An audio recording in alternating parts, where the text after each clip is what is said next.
Você não tem dia que está cansada, vontade de estar no ócio, sozinha, triste, ou se sente sobrecarregada e queria só ficar quietinha falando com Deus ou não fazer nada?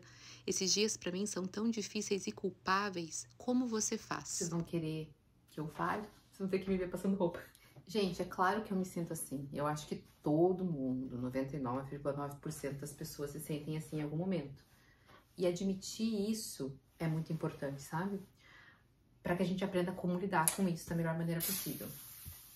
Eu tenho 3 coisas que eu acho fundamentais nessa discussão. A primeira é a autocompaixão, não no sentido de autocomiseração, de dozinha de nós mesmos, tá? Isso é um pavor, isso é um problema sério pra gente. Mas no sentido de olhar para nós com um pouquinho mais de misericórdia. Então são 3 pontos: a auto-misericórdia, digamos assim. O segundo é a autocrítica e o terceiro é a ação, tá? Então eu quero falar esses 3 pontos com vocês. O primeiro, que é o ponto da autocompaixão, da automisericórdia, novamente, não é no sentido de autopiedade, autocomiseração, coitadismo, porque isso é uma armadilha para nós, na verdade. Mas no sentido de você entender que todo mundo tem esses dias. Você comentou sobre se sentir culpada, e isso, gente, eu também me sinto. Para mim é um desafio aceitar que eu posso ter dias mais difíceis e que eu não estou necessariamente pecando. Digo necessariamente porque às vezes esses dias vêm de ações erradas nossas e às vezes a gente peca com eles, mas necessariamente não é isso. Todas as emoções humanas, inclusive a necessidade do descanso, foram coisas estabelecidas por Deus. Jesus passou por todas essas situações de maneira santificada. Inclusive, quando ele estava cansado, ele descansou. Então, faz parte sentir cansaço e emoções diversas. E é muito importante a gente ter essa auto-misericórdia, entender que isso acontece com todo mundo e não se sentir culpado por isso. Esse é o primeiro ponto. Mas essa culpa, ela pode ser benéfica se ela apontar para o próximo ponto, que é a autocrítica. Que ela nos faça pensar, peraí, deixa eu só analisar se eu não estou errando. Então a culpa tem esse único objetivo, dar um empurrãozinho aí pra gente se analisar e se avaliar. E a autocrítica eu quero falar agora. A autocrítica eu acho que é um passo dos mais importantes, sabe? Para nós que não queremos errar, não queremos pecar, sabe? Quando nós pensamos de, eu me sinto culpada por isso, é por quê? Porque a gente não quer errar. Então, essa autocrítica é muito importante. O que significa ser autocrítico? É avaliar se esse cansaço e esses dias maus estão dentro de uma normalidade e se não são causados por nós mesmos. Como assim? Primeiro, a questão da normalidade. É normal a gente se sentir cansado, né? De vez em quando, querer dar uma fugidinha de vez em quando, é normal. Agora, peraí, todo santo dia você acaba o dia querendo fugir, querendo deixar todo mundo para trás e correr 3 dias, 3 noites? Ou você, com frequência, se vê com uma tristeza que parece que não tem fim? Então, a gente precisa analisar se não tem problemas fisiológicos acontecendo por aí. Eu até gravei um vídeo pro YouTube no ano passado, se eu não me engano, falando que eu achava que eu tava até com depressão e no final das contas era falta de vitamina D. De tão, assim, cansada, de tão mal que eu tava me sentindo uma época. Então, a gente precisa observar, porque, primeiro, existem coisas fisiológicas que nos fazem nos sentir muito mal, sabe? Falta de vitaminas, falta de uma boa alimentação, a gente tem que ser crítico com isso. Eu noto claramente a diferença que eu fico, assim, na minha disposição interior quando eu tô fazendo uma boa alimentação, e a gente sabe muito bem o que é uma boa alimentação, ou quando eu tô com uma dieta cheia de doces, de carboidrato refinado, refrigerante, até mesmo refrigerante diet, que não tem açúcar, mas tem um adoçante, eu sinto que eu fico diferente. Então a gente tem que ser crítico com isso. Às vezes não é uma coisa fisiológica física, mas é psíquica. Às vezes é uma falta de vitamina, às vezes é uma falta de algum neurotransmissor que está levando você a um quadro depressivo. Então a gente precisa observar, tá normal isso aqui que eu tô vivendo? Ou tá parecendo meio desequilibrado? Busque ajuda médica, essa é a primeira coisa. Mas também tem o outro ponto da crítica que eu quero falar que é importante, que é você olhar por que você está se sentindo tão mal. Porque às vezes a gente tá se sentindo tão mal porque a minha coleguinha, ela não trabalha fora e ela maratona série no meio da tarde e eu queria isso também. Você sabe, a gente tá idealizando aí uma vida, um tipo de ócio, a gente tá idolatrando um ócio que não era pra gente estar idolatrando. Entende? Você tá querendo uma realidade que, primeiro, ou não se encaixa na sua realidade, né? Porque vamos supor, a outra não trabalha fora, mas você precisa trabalhar fora. Entende? Então existe essa questão. Então, às vezes, você está idolatrando uma realidade que não se encaixa na sua realidade ou idolatrando o ócio de uma maneira completamente negativa. Porque a gente vive uma sociedade que idolatra o ócio. E é diferente você falar de descanso com ócio, entende? Deus criou Adão e Eva num lugar maravilhoso, instituiu o descanso, mas eles trabalhavam. Eles tinham o seu trabalho e tinham descanso. Esse ciclo de trabalho e descanso é uma coisa completamente natural. Agora, não existe essa idolatria ao ócio, sabe? Nossa, eu preciso que sexta-feira chegue, é um desespero para que chegue sexta-feira, para que você sente na frente do Netflix e fique lá 4 horas maratonando uma série. Isso não é normal, sabe? Esse tipo de desespero para que o momento de ócio chegue. Existe uma diferença entre desejar um descanso, que é um descanso natural e necessário, e que pode ser no momento de série, pode. Mas é diferente você assistir uma série e você maratonar 5, 6 horas de série, não é verdade? Ou você... Então, existe a diferença entre o descanso, que pode ser isso, ou essa questão do ócio exagerado, que é uma idolatria do nosso tempo. Sim, existe uma idolatria do nosso tempo, no ócio. Mas, além disso, tem o outro ponto, que pode ser essa realidade que você está desejando, essa idolatria ao ócio, ou ainda nós mesmas causando essa sensação, esses dias maus. Mas espera aí, Melina, você não falou que existem dias maus comuns, que são normais, todo mundo tem? Como assim eu tô causando isso? Sim, todos nós temos dias maus. E é por isso que agora a gente tá na fase de criticar e analisar os dias maus que temos tido. Será que são dias maus normais que todo mundo tem? Ou são dias maus causados por nós mesmos? Como assim, Melina, causados por nós mesmos? Porque quando a gente tem um dia de muito cansaço, uma semana de muito estresse, simplesmente pode ser porque situações difíceis aconteceram. A semana retrasada, meu marido estava viajando a semana inteira e a Abigail ficou doente a semana inteira. Eu tive que ir no médico 3 dias seguidos, no médico que é na outra cidade, que é 40 minutos para chegar. Então, sabe, existe uma série de fatores que tornaram as coisas mais estressantes, mais corridas e que tornam uma semana um pouquinho mais estressante.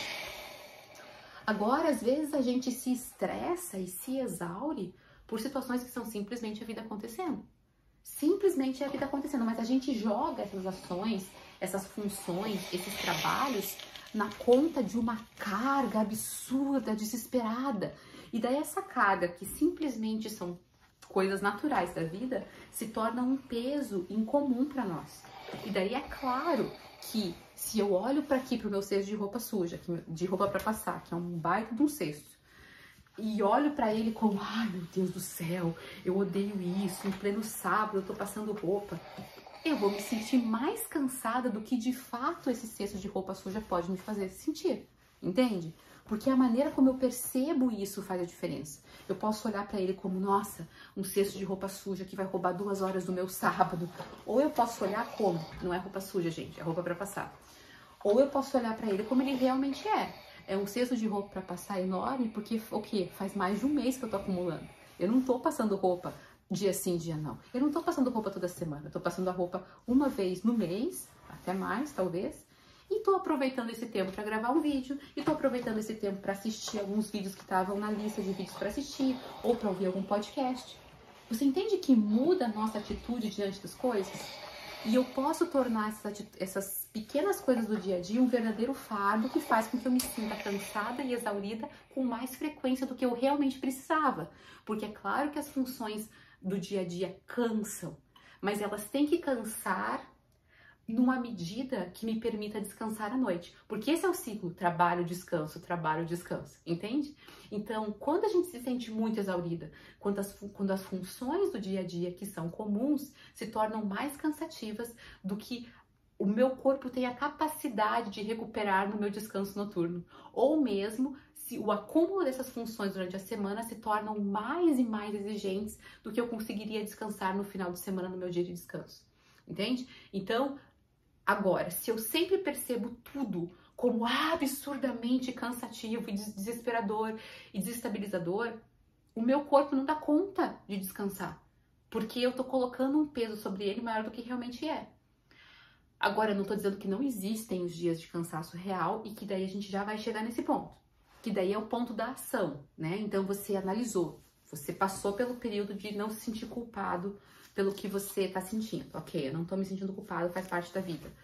Segundo, eu fiz uma autocrítica, Melina, e eu não tô idolatrando o ócio, eu não tô exagerando, sabe? Realmente tá sendo uma situação fora do comum, tá tudo bem.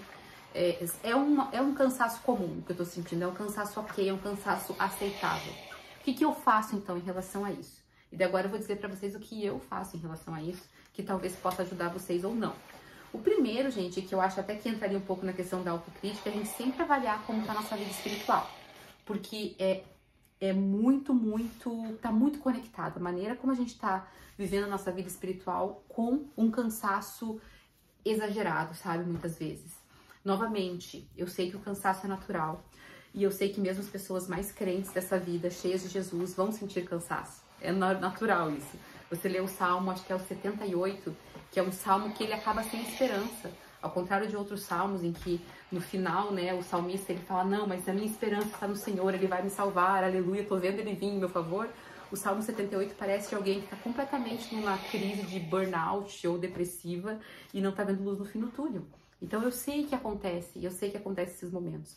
Mas eu sinto na minha vida que quanto mais negligente eu tô com a minha vida espiritual, mais, sabe, desconectada do Espírito Santo, mais eu sinto esses dias maus ou mais intensos eles são, tá? Então, eu procuro sempre avaliar isso também. Eu acho que tá mais na fase da autocrítica isso do que na fase da ação propriamente dita. Tanto nos dias bons quanto nos dias maus, eu preciso viver na dependência do Espírito Santo.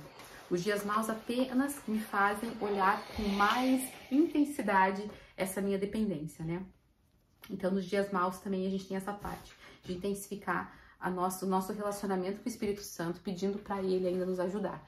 Porém, tem algumas coisas bem práticas que eu faço.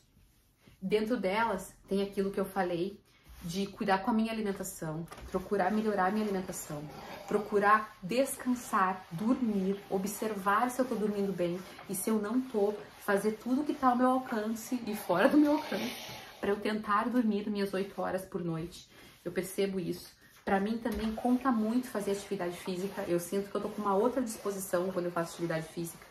Então, até por exemplo, semana passada, mesmo eu estando muito cansada, eu preferi abrir mão de dormir, o que seria o ideal fazer os dois, né? Mas eu dormi um pouquinho menos porque eu precisava acordar mais cedo para correr, porque eu sei que quando eu corro eu me sinto melhor, mais bem disposta. Uma outra coisa que eu faço é ver o que eu posso negligenciar naquele momento.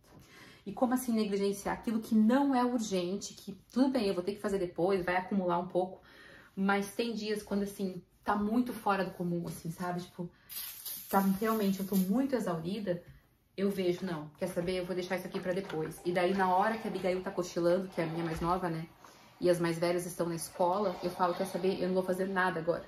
E daí eu escolho, né, o que eu vou fazer, se eu vou ver um filme, se eu vou ver uma série, se eu vou dormir, e daí eu aproveito esse tempo. Não é sempre que dá, mas quando dá eu consigo fazer isso.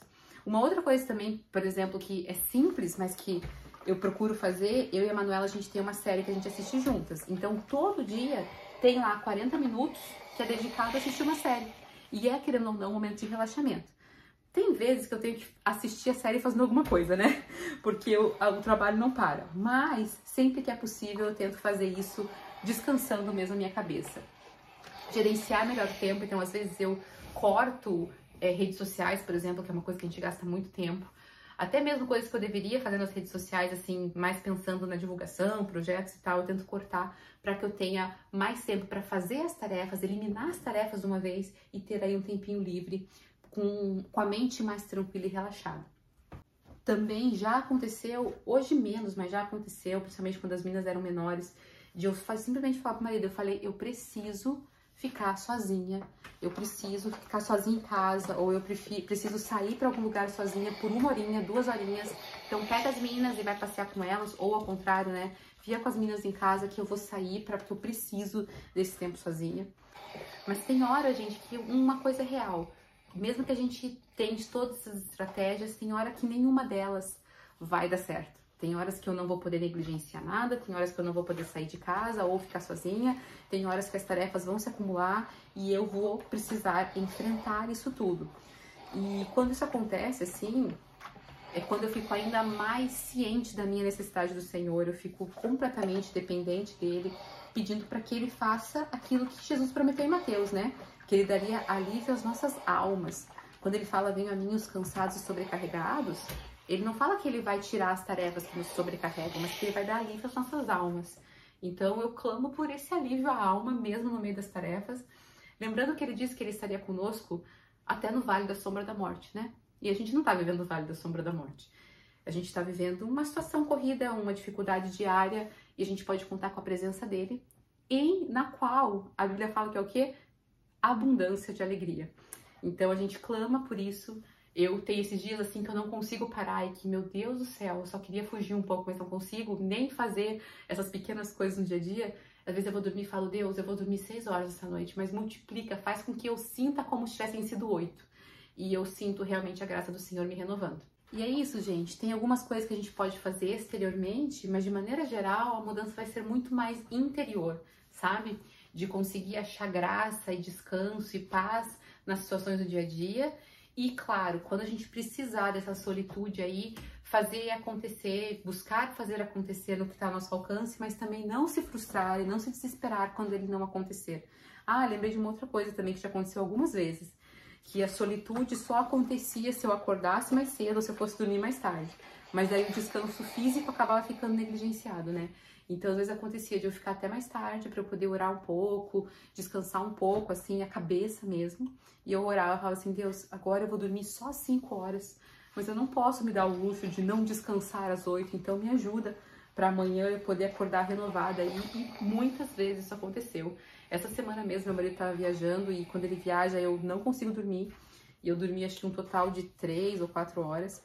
E eu não sei como, quer dizer, eu sei, né, por Jesus, mas só assim, milagrosamente, quando eu vi eram 9 horas da noite e eu não tinha cochilado, eu não tinha ficado em nenhum momento do meu dia bocejando, quase morrendo de cansaço, que óbvio que aconteceria, mas eu não fiquei. Então eu sei, assim, que o Senhor nos oferece graça quando a gente tá nesse lugar, assim, sabe, de, ó Deus, eu tô fazendo o que eu preciso, eu não tenho forças por mim mesma, eu preciso do Senhor para fazer um milagre aí, para que eu consiga dar conta daquilo que o Senhor me confiou para fazer, né? E de maneira não só diligente nas tarefas, mas com uma atitude interior que glorifica Ele. Enfim, espero que tenha ajudado aí, de alguma forma, essa reflexão. Obrigada por quem fez a pergunta, viu? Acho que é uma pergunta muito válida e uma discussão importante.